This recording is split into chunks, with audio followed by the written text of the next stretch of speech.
اہم ترین مضمون کی جانب آپ کو لے چلنا چاہتا ہوں۔ جناب اسدالدین اویسی کو تو آپ جانتے ہی ہیں، یہ مشہور ہیں، معروف ہیں اور بدنام بھی ہیں، اور بالخصوص ان کو بی جے پی کا ایجنٹ کہہ کر کے بدنام کرنے کی کوششیں ہوتی ہیں۔ اب اس سلسلے میں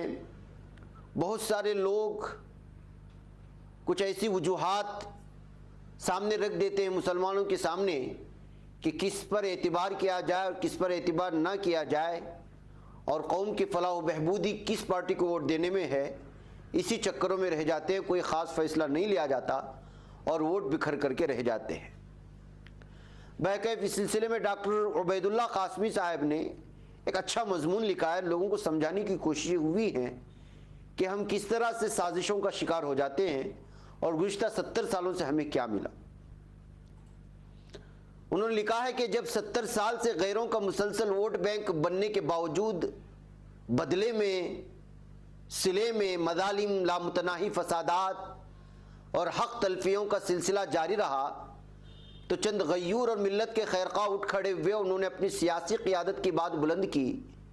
تاکہ اقتدار میں حصہ داری کی کوشش کے ذریعے مظالم اور حق تلفیوں کا ازالہ یا تخفیف کی جا سکے۔ ان کا مقصد غیروں کو نقصان پہنچانا یا ظلم کرنا ہرگز نہیں تھا، بلکہ خود کو ظلم و ناانصافی سے بچانا تھا، جو ایک جائز بلکہ ضروری چیز تھی۔ مگر چونکہ مسلمان سب سے زیادہ مظلوم ہے اور ملت کے ان خیرخواہوں کی آواز مسلمانوں پر مظالم کے خلاف تھی، لہٰذا عموماً مسلمان ہی متوجہ ہوئے۔ مسلم ووٹرز کو یرغمال بنانے والی چکور و عیار سیاسی پارٹیوں نے جب یہ صورتحال دیکھی اور مسلمانوں کا رجحان بڑھتا ہوا دیکھا تو ان کے تن بدن میں آگ لگ گئی، کیونکہ مفت میں ووٹ اور اس کے ذریعے اقتدار تک پہنچنے کا چسکا ہونے لگ گیا تھا۔ اس صورتحال کو دیکھ کر اور زمین کھسکتی محسوس کر کے انہوں نے بڑے پیمانے پر پروپیگنڈا میکانزم کا استعمال کیا، جو ان کے بائیں ہاتھ کا کھیل تھا۔ کھلاڑی اور گاگ، منافق و عیار تو پہلے سے ہی تھے، اب اور متحرک ہو گئے۔ منفی پروپیگنڈے اور ان مسلم سیاسی قائدین کے خلاف انہوں نے ایسا طوفان بدتمیزی کھڑا کیا اور ایسے ہتھ کنڈے استعمال کیے کہ الامان والحفیظ۔ حیرت ہے کہ سب سے بڑی سیاسی سیکولر کہلانے والی پارٹی جس نے مسلمانوں کے ووٹ سب سے زیادہ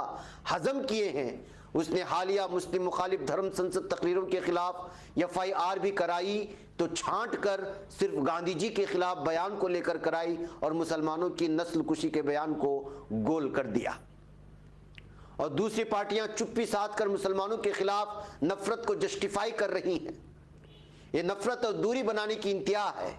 ایسی پارٹیوں نے ہر ممکن کوشش کی کہ مسلم قیادت والی ان سیاسی پارٹیوں کے رہنماؤں پر بی جے پی کا ایجنٹ ہونے اور فرقہ پرست ہونے کے گھناؤنے الزامات لگائے اور ان کی خوب تشہیر کی اور مسلم ووٹرز کو کنفیوز کرنا چاہا۔ ان کا یہ حربہ بہت حد تک کامیاب بھی رہا اور مسلمانوں کی ایک بڑی تعداد غیر شعوری طور پر ان کے پروپیگنڈے کے زیر اثر آ گئی، اور نتیجن انہیں بھی سیاسی مسلم قائدین بی جے پی کے ایجنٹ اور فرقہ پرست نظر آنے لگے اور وہ ان کی ہاں میں ہاں ملانے لگے۔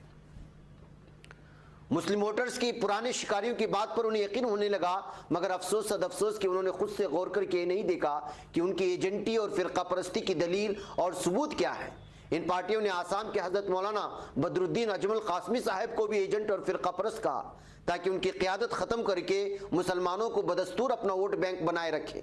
مسلم آسامی ووٹرز کے درمیان ان کے خلاف طرح طرح کے پروپیگنڈے پھیلائے اور دوسروں کو بھی استعمال کیا۔ یقیناً اس کے سخت نقصانات بھی ہوئے، مگر مسلمانوں کی ایک بڑی تعداد نے جب دیکھا کہ ایجنٹ اور فرقہ پرستی کا کوئی ثبوت نہیں ہے بلکہ یہ شخص ہماری انصاف کی آواز بلند کر رہا ہے، تو انہیں ووٹ دیے اور بڑی کامیابی عطا کرائی۔ اسی فہرست میں دوسرا نام بیر سٹر اویسی کا ہے۔